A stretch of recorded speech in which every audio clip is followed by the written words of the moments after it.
For months, I felt something breaking between us, though neither of us said it aloud. The warmth that once filled our home had vanished, replaced by polite smiles and conversations that never went deeper than surface-level chatter. Her laughter didn't sound real anymore. Her touch no longer carried affection. It felt like a habit she couldn't quite drop. I tried everything, talking, pretending, hoping. But there's a point where hope becomes self-deception, and I had finally reached it. It was a Thursday when everything crystallized. She told me, casually, that she was going out with a friend for dinner at her favorite Italian restaurant downtown.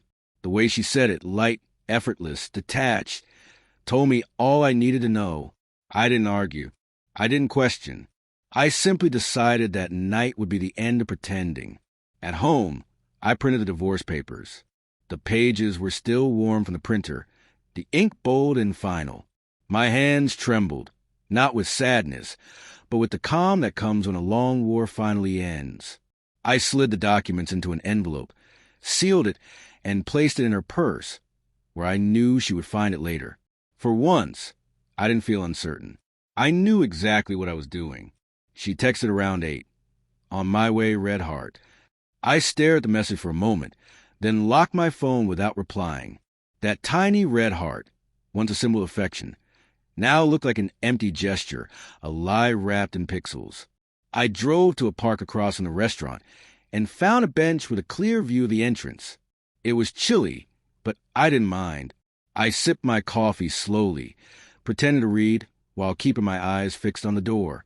When she arrived, she looked stunning, effortlessly so. The black dress hugged her perfectly. Her laughter floated through the air as she walked beside another man. The sight hit me hard, but not with the fury I expected. It was something quieter, colder, acceptance. I waited, watching. When she leaned over to grab her purse, I saw the exact moment her fingers brushed against the envelope.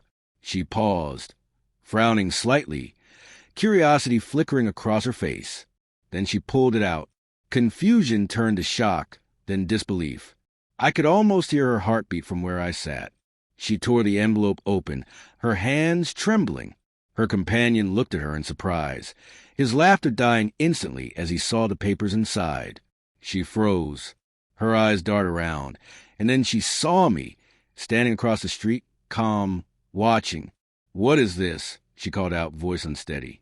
I stepped closer, my expression unreadable. "That," I said evenly, "is the truth. I'm done pretending." Her lips parted. "Wait, no, we can talk about this. It's not what it looks like. It's exactly what it looks like." I interrupted quietly. "You've been gone for months. You just didn't have the courage to say it out loud." Tears welled in her eyes. "Please, I didn't mean to." "Stop," I said, shaking my head. "You chose this. I just made it official."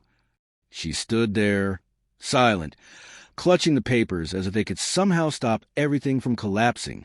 The man beside her shifted awkwardly, realizing what he had stumbled into. But I didn't look at him. This wasn't about him. It was about us, what used to be us. I took one last look at her, then turned away. Every step I took felt lighter than the last. The restaurant noise faded behind me. The clinking glasses, the laughter, the lies. For the first time in months, I felt peace. Later that night, a message from her appeared on my screen. "Please, we can talk." I didn't mean for this to happen. I stared at it for a long moment, then put the phone down. Some things don't deserve answers. The divorce papers weren't just legal documents. They were my closure, my way of reclaiming what she'd taken without asking. My dignity, my quiet, my sense of self. Betrayal doesn't just destroy trust. It erases a version of you that believed in forever. But in that emptiness, something new begins. That night, I didn't lose her. I simply found myself again.